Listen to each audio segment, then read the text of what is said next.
नमस्कार दोस्तों, हमारी आज की कहानी का नाम है रिवाज। राधा राधा कहाँ हो तुम? मेरी चाय कहाँ है?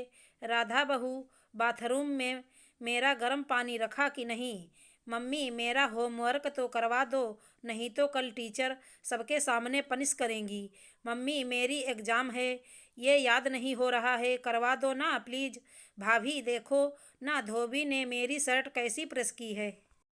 जरा एक हाथ मार दो ना। ऐसे सुबह से लेकर रात तक उसके नाम की गूंज घर भर में सुनाई देती रहती और वो फिरकनी की तरह हर एक की फरमाइश पूरी करने दौड़ पड़ती। राधा आकाश की पत्नी, दो प्यारे प्यारे बच्चों की माँ, सास ससुर की सेवा करती बहू, ननद देवरों के नखरे उठाती प्यारी भाभी। ऐसे कई रिश्तों से बंधी भरे पूरे घर की सबसे बड़ी बहू होने के नाते सारी जिम्मेदारियां उसी के ऊपर थोप कर सब निश्चिंत से हो चुके थे। बस उसके गहने रुपये पैसे और महंगी साड़ियों को संभाल कर सासू माँ ने अपने पास रख लिया था कि वार त्योहार पर ज़रूरत पड़ने पर ले लेना। पर अक्सर ऐसा होता कि जब राधा को ज़रूरत महसूस होती तो सासू माँ के पास जमा पैसे घर खर्च में ख़त्म हो गए होते और गहने लाकर से लाने की उन्हें याद नहीं रहती। कुछ महंगी सिल्क की साड़ियाँ ननद रानी को पसंद आने पर उसे दे दी गईं। धीरे धीरे राधा ने उनसे मांगना ही छोड़ दिया।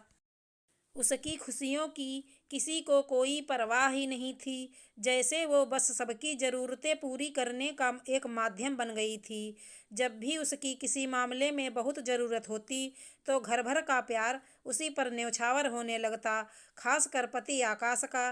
वैसे तो आकाश का स्वभाव अच्छा था, पर राधा को उसकी एक बात बहुत खटकती थी। जब काम होता तो उनका कुछ ज़्यादा ही प्यार उस पर उमड़ने लगता। वैसे उन्हें उसकी खुशी से ज़्यादा कोई सरोकार नहीं रहता। अब उसके देवर नितेश की शादी भी तय हो गई। घर की बड़ी बहू होने के नाते सारी जिम्मेदारियां फिर उसी के जिम्मे थी, जिसे वो बखूबी निभा भी रही थी। शादी बहुत अच्छे से निपट गई। आखिर सोनी उसकी देवरानी बनकर आ गई। लगभग सारे मेहमान भी जा चुके थे। सब मेहमानों के चले जाने के बाद अगली रात ही आकाश ने राधा को अपने उसी पुराने अंदाज में अपने आगोश में लिया। राधा समझ तो गई थी कि अब वह फिर किसी नई चाल का मोहरा बनने जा रही है, पर चुप रही। उसने धीरे से अपने आप को छुड़ाया और अपना मोबाइल देखने लगी। ये क्या राधा, छोड़ो अपना फ़ोन, ये समय बस मेरे लिए ही है। मैं तो तुम्हारे जैसी पत्नी पाकर धन्य हो गया मेरी जान। तुमने शादी का पूरा काम बहुत अच्छे से संभाल लिया। राधा कुछ नहीं बोली, बस फीकी सी मुस्कान उसके चेहरे पर आ गई। नितेश की शादी बिना विघ्न इतने धूमधाम से बस तुम्हारे कारण ही हो पाई। राधा, जब सारे रिश्तेदार तुम्हारी तारीफ करते हैं तो मेरा सीना गर्व से चौड़ा हो जाता है। आकाश ने उसके माथे पर एक चुंबन अंकित कर दिया।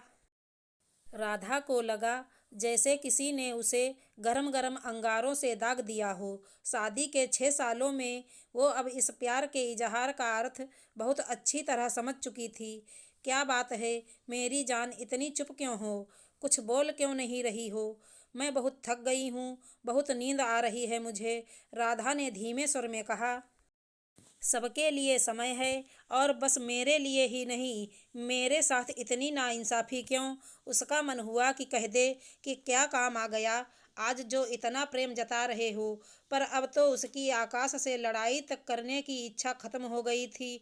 लड़ाई भी उससे की जाती है जिससे कभी कोई उम्मीद हो। राधा देखो ना, कितना सुहाना मौसम है तुम्हारा पसंदीदा बारिश का। अब तो सोनी आ गई है, तुम्हें भी थोड़ा आराम मिल जाएगा। अब घर के सब काम उसे संभालने दो और अपना पूरा ध्यान मुझ पर और अपने बिट्टू पर लगाओ। आकाश ने भूमिका बनानी शुरू कर दी। हाँ देखो, अब तो सारे मेहमान भी जा चुके हैं और सोनी की पहली रसोई की रस्म भी हो गई है। मैंने देखा है कि तुम दोनों 2-3 दिन में ही बहुत घुल मिल गई हो। बहुत अच्छी बात है, उसे यहाँ एक बहन मिल गई। राधा का मन हुआ कि जोर जोर से चीख कर कह दे कि अब मुझसे काम क्या है, वो सीधे सीधे कह ही दो। पर उसने अपने ऊपर काबू कर लिया। आखिर आकाश की मूल बात उसे जाननी थी। हाँ, आकाश बहुत प्यारी है वो। प्रत्यक्ष में राधा बस इतना ही कह पाई। वो पापा कह रहे थे कल सुबह नाश्ते के बाद सब इकट्ठे होंगे तो सोनी के मायके से आया सामान भी देख लेंगे। ओह, तो ये बात है। राधा ने मन ही मन कहा। तुम सोनी को अच्छे से समझा देना अपने घर के रिवाज के बारे में। कौन से रिवाज आकाश? राधा ने अनजान बनते हुए कहा। अरे वहीं जो तुमने भी बड़े प्रेम से निभाकर माँ पापा को पूरी इज्जत दी। आकाश ने प्यार से उसकी बालों की लट उंगली में घुमाते हुए कहा। पर कौन से रिवाज की बात कर रहे हो आप? मुझे ठीक से समझ में नहीं आया। राधा समझ तो गई थी पर आकाश से ही सुनना चाह रही थी। अरे जैसे तुमने अपने मायके से आया पूरा सामान, गहने, रुपए, पैसे सब माँ को दे दिए वैसे ही उसको भी देने के लिए कह देना, जैसा अपने घर का रिवाज है। आकाश, जैसे आपने मुझे ये रिवाज समझाया था वैसे ही भैया को कहिए, वो सोनी को समझा देंगे। अरे उसको खुद को कहाँ कुछ समझ है।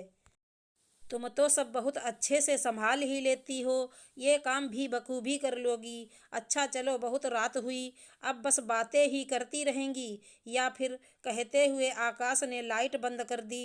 राधा को बहुत गुस्सा आया। नई नवेली बहू के सामने वो ही बुरी क्यों बने? सब चुप रहकर तो भले बन जाएंगे। पर जो मैंने सहा है वो क्या सोनी भी सहेगी? राधा का मन विचारों के सागर में गोते लगाने लगा और उसे कब नींद आ गई पता भी नहीं चला। सुबह से ही सबका उसके प्रति प्रेमवत व्यवहार उसे रात की आकाश की बात याद दिला गया। उसका मन कड़वाहट से भर गया। तभी मुस्कुराती हुई सोनी उसके पास आकर पैर छूने के लिए झुक गई। उसने आधे में ही उसे पकड़कर उठाया और गले से लगा लिया। सोनी, तुम मेरी छोटी बहन जैसी हो और बड़ी बहन के पैर नहीं छूते, गले लगते हैं। सोनी ने उसे जोर से गले लगा लिया और राधा बुदबुदा उठी। जो मैंने सहा है तुझे नहीं सहने दूंगी। जो मेरे साथ हुआ तेरे साथ कभी नहीं होने दूंगी मेरी बहन। और राधा की आंखें छलक उठी। आपने कुछ कहा दीदी? नहीं, आओ तुम आराम से बैठो, मैं चाय चढ़ा रही हूँ। कहते हुए दोनों बातें करते खिलखिलाते रसोई की ओर चल पड़ी।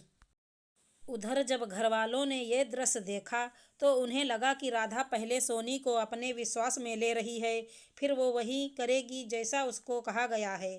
चाय नाश्ता हो जाने के बाद भी जब राधा ने बात नहीं छेड़ी तब सुधा जी ने से रहा नहीं गया। वो बोल उठी, राधा बेटा, सोनी से कहो अपना सारा सामान यहाँ सबको दिखाने के लिए ले आए। मम्मी जी, इतनी जल्दी क्या है? आराम से देख लेंगे, अभी खाना बनाने का समय हो रहा है। राधा ने टालना चाहा। आकाश और ससुर जी ने उसे घूर कर देखा। ठीक है मम्मी जी, मैं अभी ले आती हूँ, कहते हुए सोनी अपने कमरे की ओर मुड़ी। बेटा, जिसने भी जो जो सामान दिया है वो सब ले आना, सुधा जी ने कहा। सोनी अपने पूरे गहने कपड़े ले आई। बेटा, वो आपको कैश भी मिला है ना, वो भी ले आओ, ससुर जी ने बेशर्मी से कहा। सोनी ने प्रश्नवाचक नज़रों से राधा की तरफ देखा। अरे बड़ी बहू की तरफ क्या देख रही हो? ये तो अपने घर का रिवाज है, उसने भी सब निभाया है। सासू माँ बोल पड़ी। राधा ने उसे इशारे से सब कैश ले आने को कहा। सोनी बेटा, ये सब पैसे राधा को दे दो, वो गिन लेगी। राधा ने चुपचाप पैसे गिनकर वापस सोनी की ओर बढ़ा दिए। राधा, सोनी को क्यों वापस पैसे दे रही है?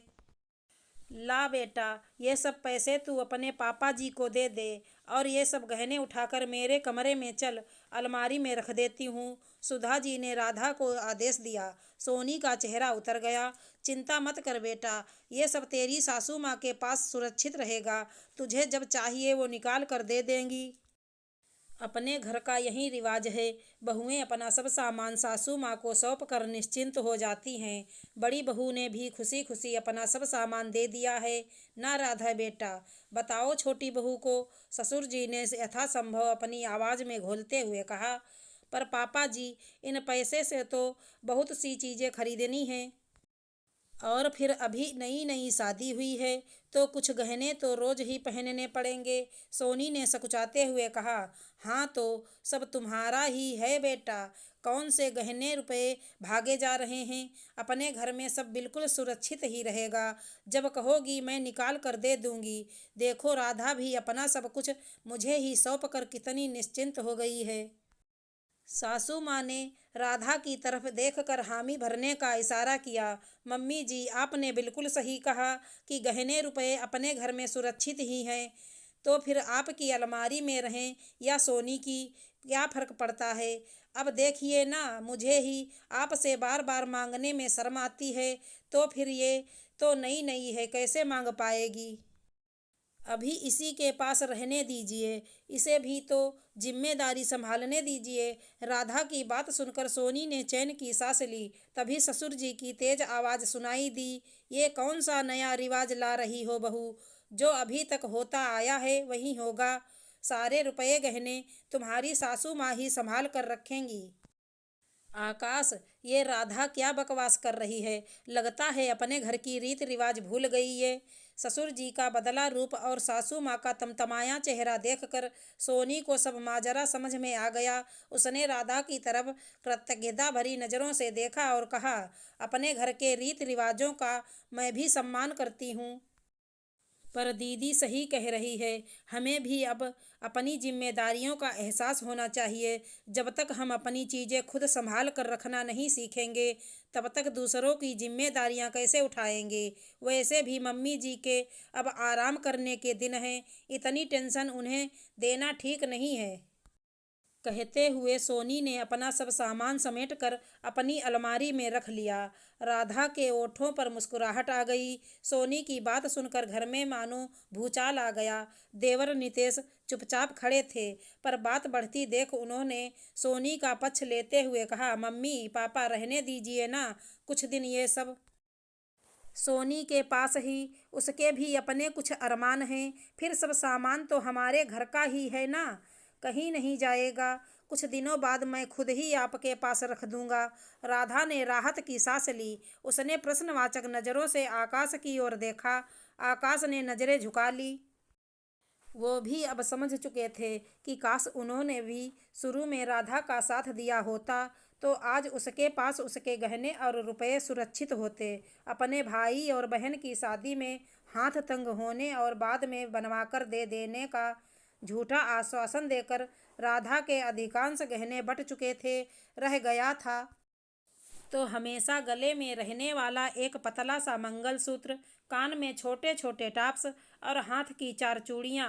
राधा के चेहरे पर संतोष भरी मुस्कान थी और सोनी कृतज्ञ भाव से उसे देख रही थी। उसके जीवन के इस नए अध्याय में ये बहुत मधुर पल था, जब उसे इतनी अच्छी जेठानी के रूप में बड़ी बहन मिल गई थी, जिसने सुबह सुबह पहले ही सोनी को सब समझाकर उसे आश्वासन दे दिया था कि जो मेरे साथ हुआ वो तुम्हारे साथ कभी नहीं होगा। भले ही उसके रुपए गहने उसको ना मिल पाए हों, पर उसने अपनी देवरानी के साथ वो सब होने नहीं दिया जो उसने सहा था।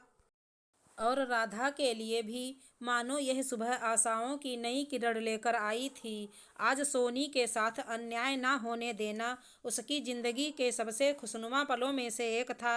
आशा करती हूँ हमारी कहानी अच्छी लगी होगी। धन्यवाद दोस्तों।